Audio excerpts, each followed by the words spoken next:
나는 정직한 자의 형통을 믿는다라는 제목으로 우리 같이 말씀 나누기를 원합니다. 정직이 무엇입니까?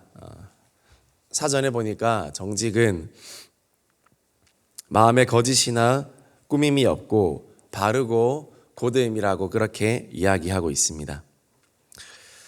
서양 속담에 정직이 최선의 정책이다라는 그런 말도 우리가 들어보지 않았습니까?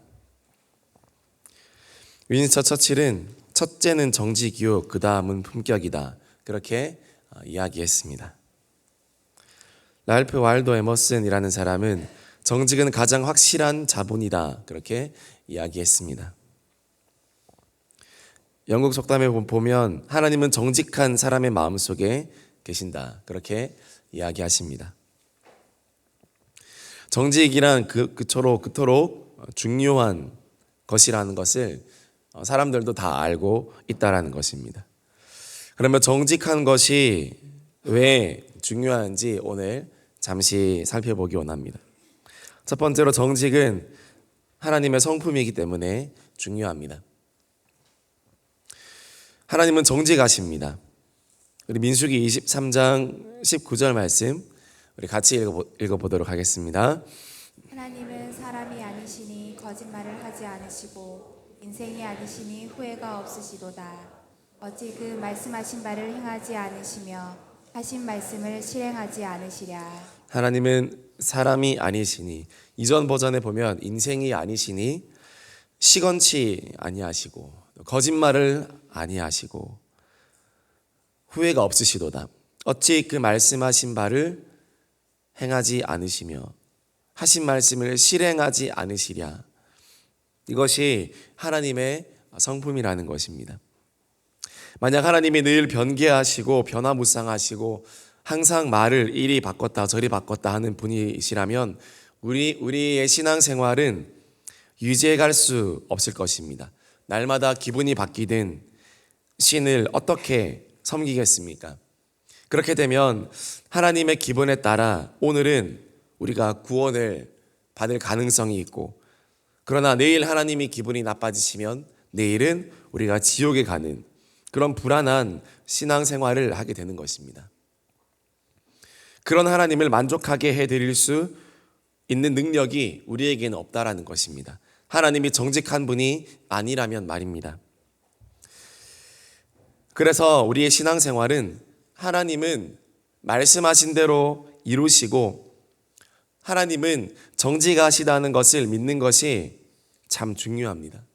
신앙생활 누가 잘할 수 있습니까?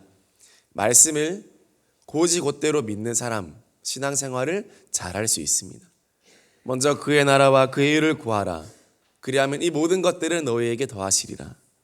이 말씀을 곧이곧대로 믿는 사람, 왜냐하면 하나님께서 정직하시기 때문에 이 말씀대로 이루실 것이다. 그것을 믿는 사람, 그렇게 살게 됩니다. 그러나 정말 하나님이 그렇게 해주실까? 내가 기도도 해봤고 예배도 우선순위로 두어보았지만 헌금도 많이 해보았지만 별로 나의 필요를 채워주시는 것처럼 느껴지지 않는데 라고 의구심을 품으며 신앙생활을 하는 사람들은 절대 하나님의 깊은 은혜를 우리가 경험할 수 없다라는 것입니다. 우리의 신앙생활은 하나님의 정직하심에 근거를 두는 것입니다. 그것이 반석 위에 서 있는 신앙이라는 것입니다. 왜 사람들이 구원의 말씀을 듣고 구원의 이야기를 듣고도 구원을 잘 확신하지 못할까요? 구원의 근거를 하나님의 신실하심과 정직하심이 아닌 자기 자신의 수준의 신실함, 내 수준의 정직함 정도에서만 이해하기 때문입니다. 그래서 도저히 그 구원의 은혜를 내가 납득할 수 없는 것입니다. 내가 부정직하고 내가 늘 변하는 사람이기 때문에 하나님의 그 온전한 구원이 이해되지 않는 것입니다. 그래서 은연중에 생각하는 겁니다. 하나님도 나를 볼 때 똑같이 그렇게 보지 않을까? 날마다 나는 바뀌니까 하나님도 나를 향한 마음이 날마다 바뀌실 거야. 구원의 기준이 왔다 갔다 하실 거야. 선생님 말씀 잘 듣고 또 순종 잘하면 나를 구원하실 테지만, 그러나 내가 컨닝하고 친구들을 속이고 거짓말하면 나를 구원하지 않을 거야. 하나님의 정직하심과 신실하심에 근거한 신앙생활이 아니라 나의 의로움에 근거한 신앙생활을 우린 어린아이부터 할아버지가 될 때까지 하기 때문에 우리 마음에 평안이 없고 늘 찝찝한 죄책감과 그런 불안함 가운데 신앙생활을 한다는 것입니다. 그러나 그렇지 않습니다. 하나님은 약속하신 것들을 성취하시는 정직한 하나님이신 줄 믿으시기를 바랍니다. 그래서 내가 받은 구원도 확실한 것입니다. 나의 행동과 행위와 양심에 근거한 구원이 아니라 하나님의 정직하심과 그분의 신실하심에 근거한 구원을 받고 천국에 가야 됩니다. 천국 가서 천사가 물을 때 당신 뭐 믿고 여기 있습니까? 당신같이 더러운 사람은 여기 들어올 수 없습니다라고 모르겠어요. 마지막으로 여러분 시험할지도 모릅니다. 가브리엘이나 미카엘이 나와서 당신 뭐 믿고 여기까지 왔습니까? 당신 인생 교회를 열심히 다녔지만 당신 뭐 믿고 여기까지 왔습니까? 여긴 거룩한 천국입니다 라고 이야기할 때 여러분 천국 문 앞에서도 머리를 긁적이면서 그런가요? 천사는 다 알겠죠? 어떻게 하면 좋죠? 이렇게 말하면 마지막 테스트에서 떨어져서 지옥 갈지 모릅니다. 천사가 그렇게 말할지라도 여러분 당당하게 저 예수 믿습니다. 저는 부족하지만 저는 연약한 인간이었지만 내가 믿는 예수님은 완전한 구원자십니다. 저는 그분 믿고 이 자리에 서 있습니다. 여러분 그렇게 이야기할 수 있는 저와 여러분 되기를 소망합니다. 자신의 행동과 행위와 양심에 따라 구원받을 수 있다면 그 위대한 사도 바울도 구원받지 못했습니다. 그러나 하나님의 정직하심을 믿고 하나님의 약속이 변하지 않는다는 것을 인정하면 십자가에 달린 강도도 그날 구원받는 것입니다. 또한 하나님의 성품이 정직하다면 하나님의 자녀인 저와 여러분들도 당연히 어떻게 해야 되겠습니까? 정직해야 되는 것입니다. 성경의 대표적인 인물이 누굽니까? 바로 다윗입니다. 우리 열왕기상 15장 5절 말씀 같이 읽어보겠습니다. 이는 다윗이 햇사람 우리아의 일 외에는 평생에 여호와 보시기에 정직하게 행하고 자기에게 명령하신 모든 일을 어기지 아니하였음이라. 평생에 여호와 보시기에 정직하게 행하고 라고 말씀합니다. 다윗은 중요한 것은 앞에 조건이 있습니다. 여호와 보시기에 정직하게 행했다 그렇게 이야기합니다. 사람들이 보기에 정직하게 행한 것도 맞겠지만 가장 중요한 것은 하나님 보시기에 다윗은 정직하게 행했다 그렇게 이야기하고 있습니다. 하나님의 사람들에게 있어서 정직이란 단순히 사람들에게 보여지는 그런 올곧은 모습, 솔직하고 거리낌이 없는 것을 말하는 것이 아닙니다. 하나님이 보시기에 솔직한 사람이 돼야 됩니다. 그냥 사람들이 보기에 그저 솔직한 사람, 사실은 별로 덕이 되지 않습니다. 그것을 자랑할 필요가 없습니다.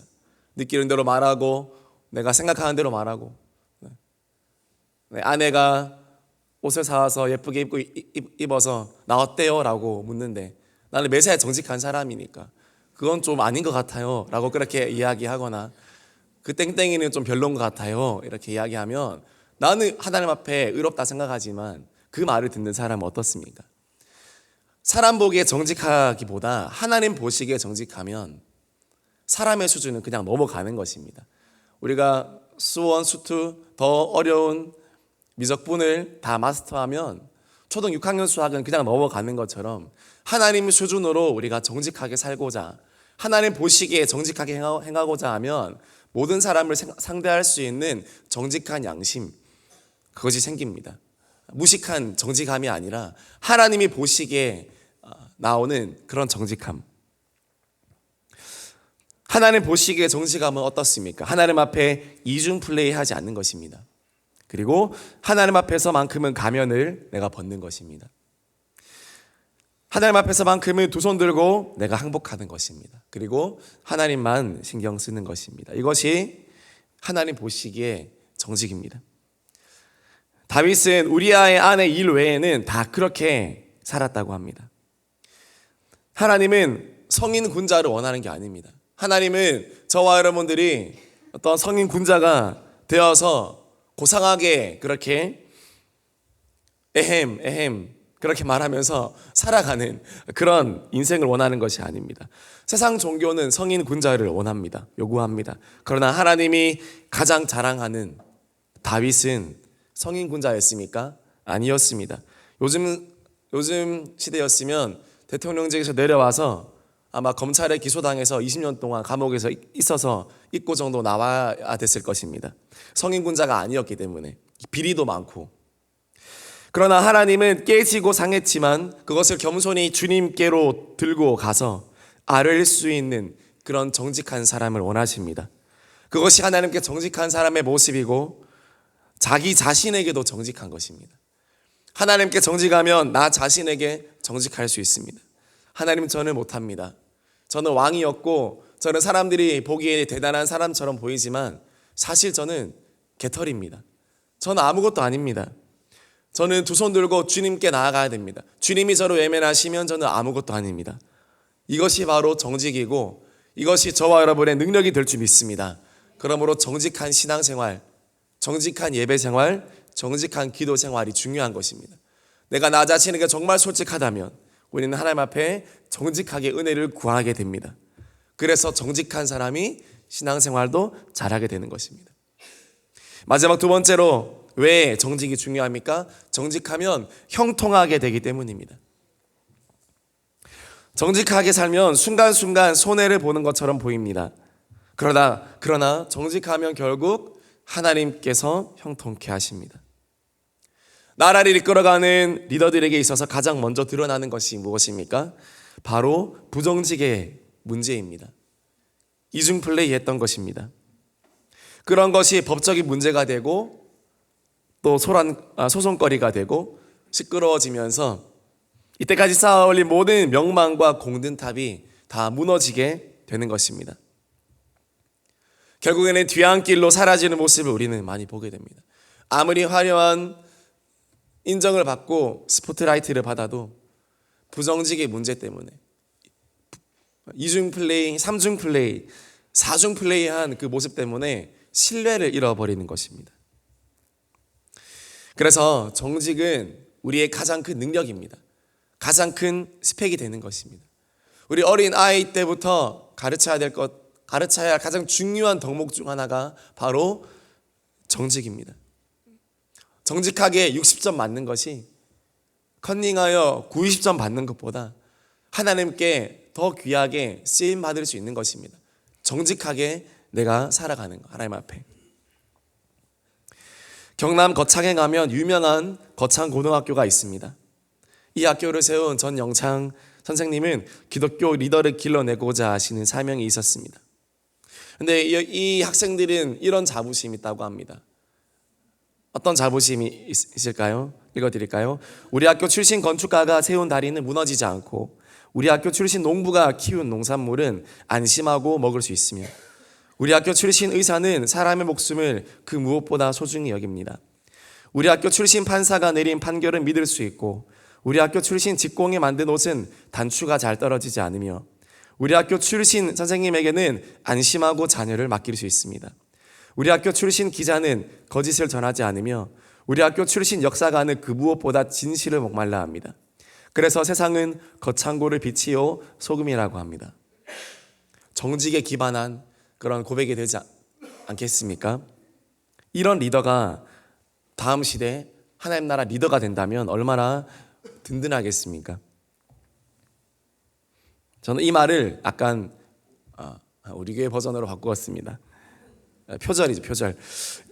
대흥교회 출신 건축가가 세운 다리는 무너지지 않고 대흥교회 출신 농부가 키운 농산물은 안심하고 먹을 수 있으며 대흥교회 출신 의사는 사람의 목숨을 그 무엇보다 소중히 여깁니다. 대흥교회 출신 판사가 내린 판결을 믿을 수 있고 대흥교회 출신 직공이 만든 옷은 단추가 잘 떨어지지 않으며 대흥교회 출신 선생님에게는 안심하고 자녀를 맡길 수 있습니다. 대흥교회 출신 기자는 거짓을 전하지 않으며 대흥교회 출신 언론인은 그 무엇보다 진실을 목말라 합니다. 대흥교회 출신 성도들은 하나님과 사람 앞에서 정직합니다. 그래서 세상은 대흥교회 성도들을 향해 빛이요 소금이라고 합니다. 표절이지만 은혜가 되지요. 우리가 들어야 할 말이 아니겠습니까? 저분 대흥교회에서 신앙생활했다면 믿을만해 라는 이야기를 우리가 들어야 되지 않겠습니까? 직장에서도 학교에서도 사업장에서도 저분 대흥교회에서 파송된 선교사님이니까 트레이닝 필요 없고 바로 현장으로 투입하자. 바로 그 지역의 책임자로 맡기자. 저 친구는, 저 회사원은, 저 지원자는 대흥교회 출신이니까 면접 안 봐도 되겠다. 바로 그냥 채용해서 뽑아라. 우리 교회에서도 이렇게 저렇게 또 사업장을 직장 소개해서 연결시켜 줄 때 대흥교회 출신이라면 그냥 믿을 수 있는 그런 사람이다. 정직한 친구다. 그런 말 들어야 되지 않겠습니까? 결국 정직하면 사람들도 알아보고 사람들이 몰라주어도 결국에는 형통하게 되는 것입니다. 우리 신명기 6장 18절 말씀 같이 읽겠습니다. 여호와께서 보시기에 정직하고 선량한 일을 행하라. 그리하면 내가 복을 받고 그 땅에 들어가서 여호와께서 모든 대적을 내 앞에서 쫓아내시겠다고 내 조상들에게 맹세하신 아름다운 땅을 차지하리니 여호와의 말씀과 같으니라. 아멘. 여호와께서 보시기에 정직하고 선량한 일을 행하라. 그리하면 내가 복을 받고 라고 이야기하고 있습니다. 나는 정직한 자들의 형통을 믿는다. 오늘 제목인데요. 이 책이 있습니다. 옛날에 나온 그런 책입니다. 이랜드그룹 박성수 회장님, 성주그룹의 김성주 회장님, 그리고 하영주 목사님, 김동호 목사님, 그런 홍정길 목사님, 그런 분들께서 한국 유학생들을 대상으로 한 그런 수련회에서 하신 설교 내용을 엮은 것입니다. 나는 정직한 자들의 형통을 믿는다. 거기에 나오는 이랜드그룹의 박성수 회장님, 그리고 성주그룹의 MCM 가방백, 그것을 유통하는 그 김성주 대표님이 하시는 말씀이 있습니다. 정직하면 항상 손해를 봤다라는 것입니다. 정직하면 항상 손해를 보고, 또 한국에서 사업을 운영하려면 흰 봉투도 잘 줘야 되고 술도 잘 마셔야 되고 뇌물도 잘 줘야 되고 임기응변에 능해야 되는데 고시곧대로 하려고 하니까 너무너무 힘들고 IMF 때는 더 힘들었다라는 것입니다. 그러나 외국에서 투자자가 투자할 기업을 찾을 때 정직한 기업을 찾았다는 것입니다. 근데 그 기업이 이랜드였고 그 기업이 이 김성주 회장님의 성주 그룹이었고 정직하게 사업을 운영해서 이익을 순간순간 많이 벌어들이는 것보다 손해를 보더라도 정직하게 사업을 운영하는 사람들이 리더라면 우리가 투자해도 이 사람들이 우리를 속이지 않겠구나. 그렇게 생각하면서 막대한 금액을 투자하고 그래서 그 위기 속에서도 결국 살아나고 그렇게 승리했다라는 것입니다. 정직하게 운영하면 늘 손해보고 어렵고 망할 것 같지만 결국 안 망하고, 그러다 부정직하게 운영하면 평소에는 어려움 없이 승승장구하는 것 같지만 결국 갑자기 패망하게 된다라는 것입니다. 그러면서 하시는 말씀이 나는 정직한 자의 형통을 믿습니다 라는 것이었습니다. 정직은 무엇입니까? 사람에게는 손해를 볼지언정 내가 절대 하나님께만큼은 신망과 신뢰를 잃어버리지 않으리라. 하나님께는 내가 점수 깎이지 않겠다. 사람에게는 점수가 100점, 200점 깎여도 하나님 보시기에는 점수가 깎이지 않겠다라는 그 마음을 가진 사람, 그것이 바로 정직한 자들의 태도인 줄 믿습니다. 뭐로 가도 서울만 가면 된다라고 하지만 기독교인들은 서울 못 가도 바른 길로 가자, 이 마음이 우리 마음에 있기를 소망합니다.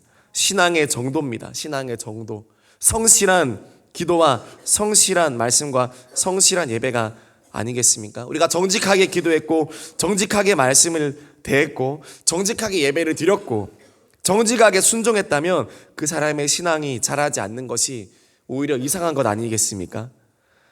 그런데 신앙이 자라지 않았다? 내 신앙이 자라지 않았습니까? 그렇다면 내가 드린 기도는 부정직했을 수 있습니다. 내가 읽은 말씀은 부정직하게 읽은 말씀일 수 있습니다. 그냥 때우기 위한 말씀 읽기였을 수 있습니다. 내가 드린 예배는 때우기 위한 부정직한 예배였을 수 있습니다. 내가 하는 순종은 그저 사람 눈치를 본 부정직한 순종일 수 있습니다.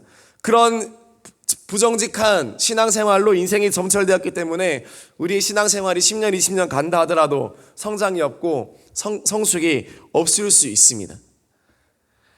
주님, 우리에게 정직한 영을 새롭게 하여 주시옵소서. 오늘 기도하는 그 시간 되기를 소망합니다. 우리 마지막으로 오늘 말씀 다시 한번 읽겠습니다. 잠언 23장 16절 말씀 같이 읽겠습니다. 만일 내 입술이 정직을 말하면 내 속이 유쾌하리라.